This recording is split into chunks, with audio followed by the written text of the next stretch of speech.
মৰমৰ ছাত্ৰ-ছাত্ৰীসকল আজি আমি ষ্ট্ৰাকচাৰ অফ এটম মানে পৰমাণুৰ গঠন এই চেপ্টাৰটোৰ এটা আমি প্ৰশ্ন লৈছো তো এই প্ৰশ্নটো তোমালোকে চোৱা আমাক কৈছে যে এটা পৰমাণুত থকা ইলেক্ট্ৰন প্ৰটন আৰু নিউট্ৰন ইয়াৰ মানটো দিয়া আছে ইলেক্ট্ৰন কিমান আছে প্ৰটন কিমান আছে আৰু নিউট্ৰন কিমান আছে আমাক দিয়া আছে এতিয়া পৰমাণুটোৰ সঠিক চিহ্ন প্ৰপাৰ সিম্বলটো আমাক উলিয়াব দিছে এতিয়া তোমালোকে মনত ৰাখিবা পৰমাণু এটাৰ সঠিক চিহ্নক কেনেকৈ বুজায় জানানে পৰমাণু এটাৰ সঠিক চিহ্নক বুজায় x এৰে x মানে হ'ব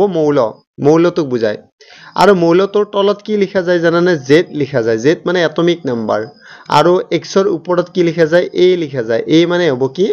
মাস নাম্বাৰ এইটো হ'ল পৰমাণু এটাক সঠিক পৰমাণু এটাৰ সঠিক চিহ্ন পৰমাণু এটাক বুজাবলৈ হলে আমি এই চিহ্নটো ব্যৱহাৰ কৰিব লাগিব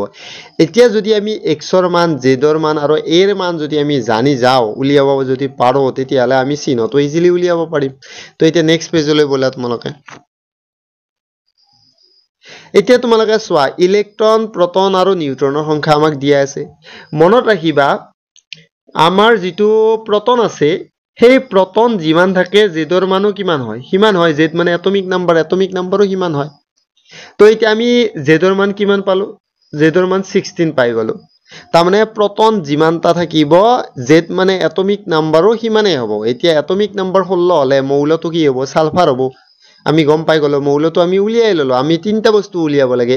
x মানে মৌল a মানে মাস নাম্বাৰ z মানে হ'ব এটমিক নাম্বাৰ এইটো চোৱা ঠিক আছে এতিয়া আমি x2 মৌলটো কি হ'ব আমি গম পাই গলো যেহেতু z ৰ মান 16 সেইকাৰণে মৌলটো সালফাৰ হ'ব এতিয়া x2 গম পালো লগতে এটমিক নাম্বাৰ z ৰ ভ্যালুটো গম পালো কিমান 16 এতিয়া আমি উলিয়াব লাগে কি a মানে হ'ব কি মাস নাম্বাৰ কেনেকৈ উলিয়াই proton আৰু নিউট্ৰনৰ নাম্বাৰটো যোগ কৰি দিয়া তো মাস নাম্বাৰ ওলাই যাব তাৰমানে আমি জেডও পালো এক্সও পালো এও পালো তাৰমানে মৌলটোৰ সঠিক চিহ্ন আমি এতিয়া পাই যাম কিন্তু ইয়াত এটা বস্তু আছে কি আছে যেহেতু প্ৰটনতকৈ ইলেক্ট্ৰন যেহেতু বেছি আছে তাৰমানে সেই মৌলটো তোমালোকৰ নিউট্ৰেল নহয় মানে মৌলটোৰ ওপৰত চিহ্নটোৰ ওপৰত কিবা আধান থাকিব প্লাস মাইনাস কিবা থাকিব এটা কি থাকে তোমালোকে মনত ৰাখিবা যদি প্ৰটনতকৈ ইলেক্ট্ৰন বেছি থাকে তেতিয়া হলে যিমানটা ইলেক্ট্ৰন বেছি থাকিব হিমান মাইনাস থাকিব ওপৰত আমনে আমি চিহ্নটোৰ ওপৰত মাইনাস দিব লাগিব মানে নেগেটিভ এটো এটা এনায়ন হ'ব তাৰমানে যদি প্ৰটনতকৈ ইলেক্ট্ৰন বেছি থাকে এনায়ন হ'ব ঠিক আছে আৰু প্ৰটনতকৈ ইলেক্ট্ৰন কম থাকিলে কেটায়ন হ'ব তো এতিয়া আমি কি কৰিব লাগিব যেহেতু প্ৰটনতকৈ ইলেক্ট্ৰন দুটা বেছি আছে মানে ইলেক্ট্ৰন 18টা আছে প্ৰটন 16টা আছে তো দুটা ইলেক্ট্ৰন বেছি আছে তো এইখানে স্পেসিসটো কি হ'ব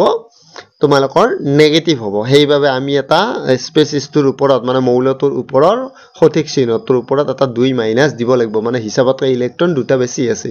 তো মই এই কথাখিনিকে তোমালোকৰ লিখি দিলো বঢ়িয়াকৈ তোমালোকে চাবা